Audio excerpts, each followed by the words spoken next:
Hero নয়, সাধারণ মানুষের বেশভূষা, ফুলহাতা শার্ট, ক্রিম প্যান্ট আর পায়ের স্যান্ডেল উজ্জীবিত করছেন উজ্জ্বল ভবিষ্যতের বাণী দিয়ে।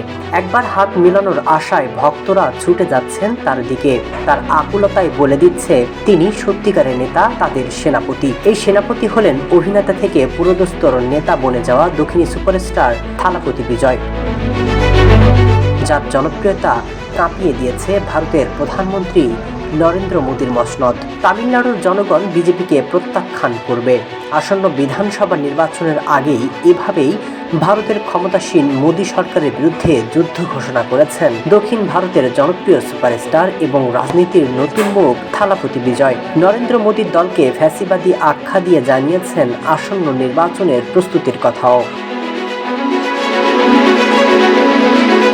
পর্দার সফল অভিনেতা অভিনেত্রীরা যে জাতীয় রাজনীতিতে উত্তাপ ছড়াতে পারেন এমন অসংখ্য উদাহরণ আছে ভারতে। এবার সে পথেই হাঁটতে শুরু করেছেন দক্ষিণ ভারতের সিনেমার মেগাস্টার চন্দ্রশেখর বিজয়।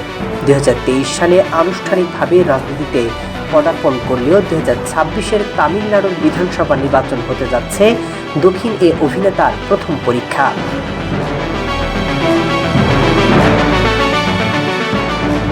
এদিকে রাজনৈতিক বিশ্লেষকদের দাবি, তামিলনাড়ুর রাজনীতিতে বিজেপি এবং এর বাইরের একটি তৃতীয় শক্তি গড়ে তুলতে চাইছেন থালাপতি বিজয়। আর ভারতীয় গণমাধ্যম হিন্দুস্তান টাইম বলছে, মোদী সরকারের বিরুদ্ধে বিজয়ের মন্তব্য জাতীয় রাজনীতিতে আলোড়ন তুলতে বাধ্য।